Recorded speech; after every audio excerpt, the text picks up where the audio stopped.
La beauté de l'épouse est, pour ainsi dire, inintelligible, ami. Et sa figure est toute spirituelle.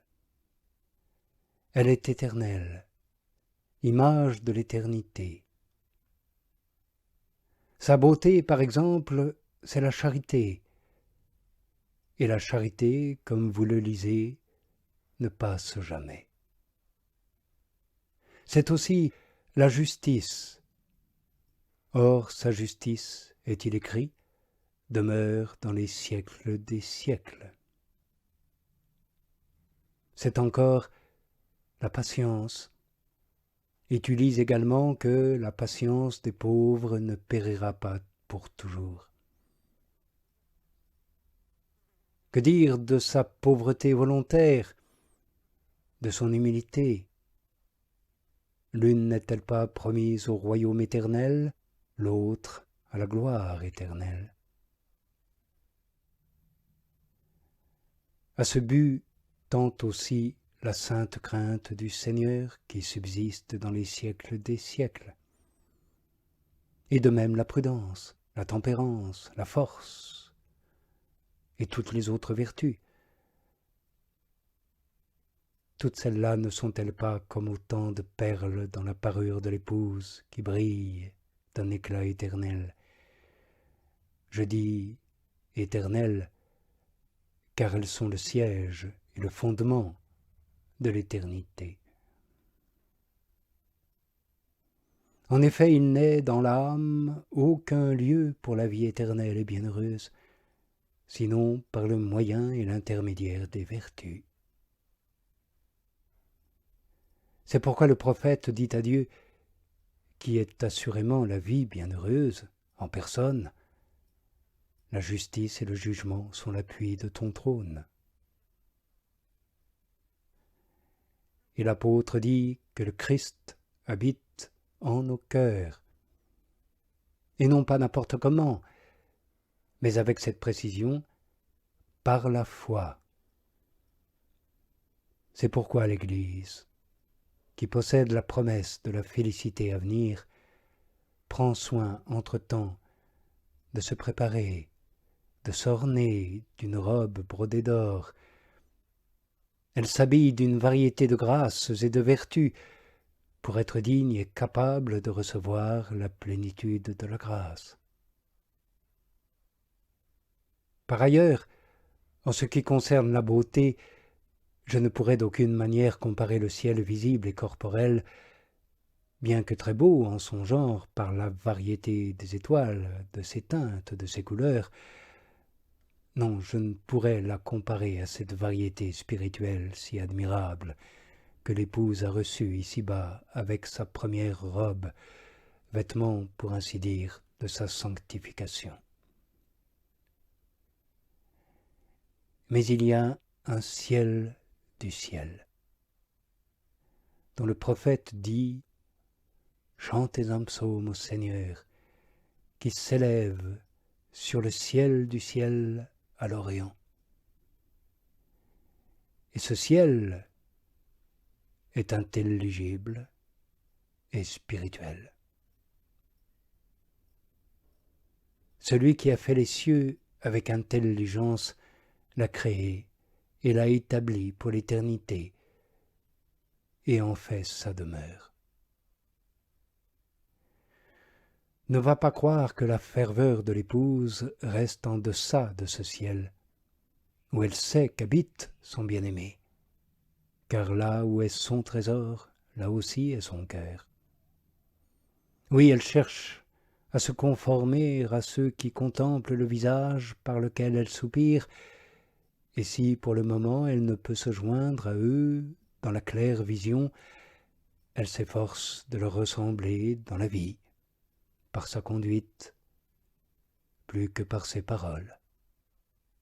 Et elle s'écrie, « Seigneur, j'ai aimé la beauté de ta maison et le lieu où habite ta gloire. » L'épouse n'estime pas indigne d'elle de tirer une comparaison de ce ciel. Il se déploie comme un pavillon, non pas dans l'espace, mais dans la substance même des âmes. Il se diversifie par les œuvres merveilleuses et variées de son auteur.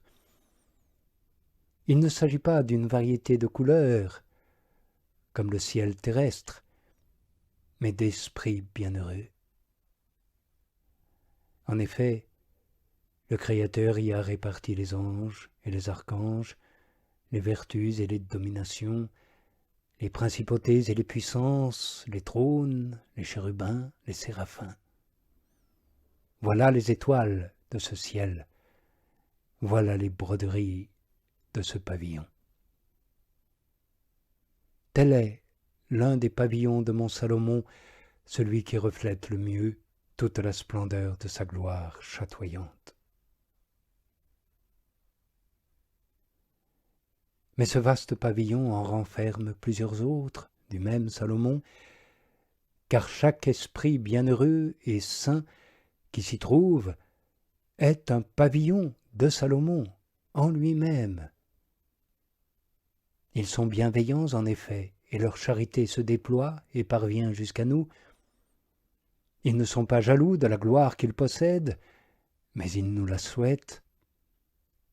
C'est pourquoi certains d'entre eux ne dédaignent pas de séjourner parmi nous, dévoués à notre égard et prenant soin de nous.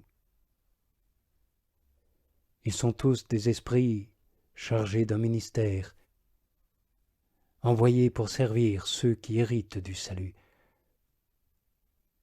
Toute cette multitude de bienheureux dans son ensemble s'appelle le ciel du ciel au singulier, mais elle se nomme aussi les cieux des cieux, parce que chaque esprit est un ciel.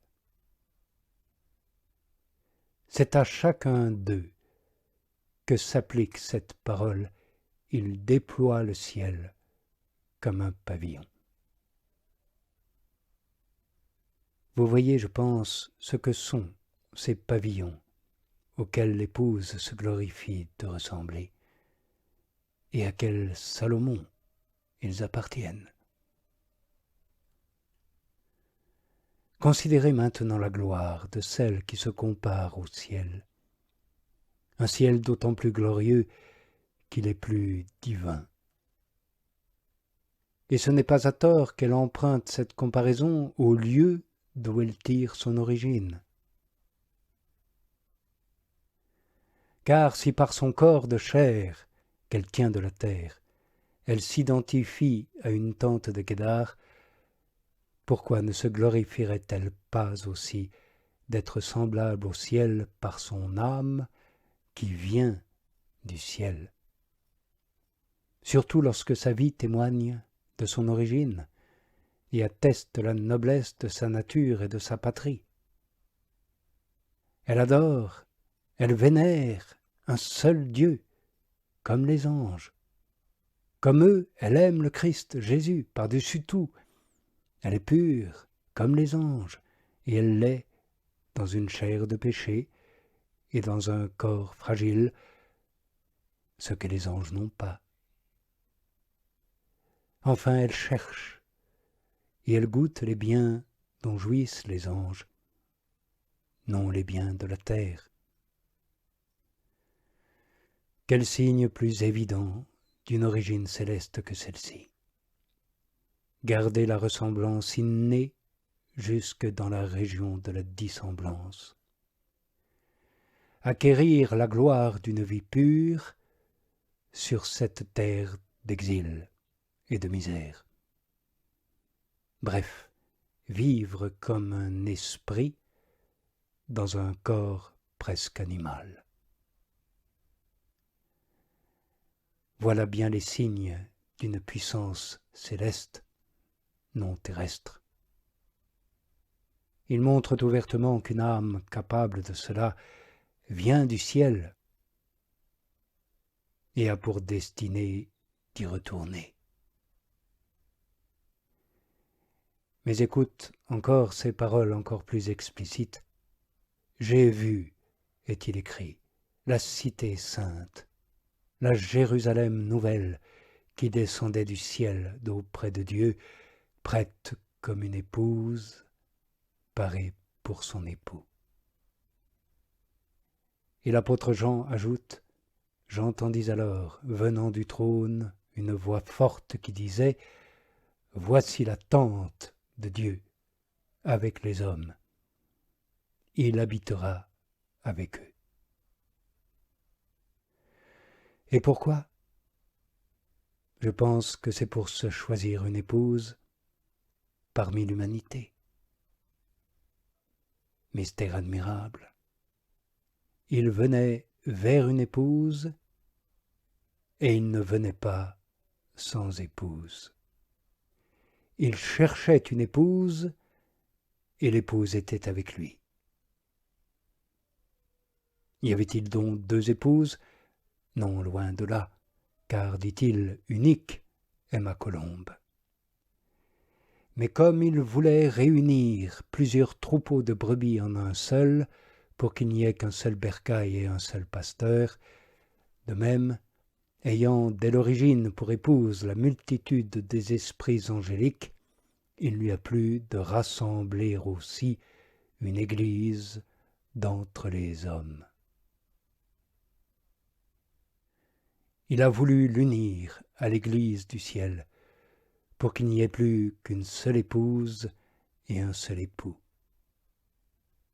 Par l'adjonction de l'église des hommes, celle du ciel a été menée à sa perfection et non pas redoublée. Et elle reconnaît que c'est à son sujet que l'époux dit « Unique est ma parfaite ». Désormais l'unité se fait dans la conformité, dans la même ferveur dès à présent, dans la même gloire plus tard.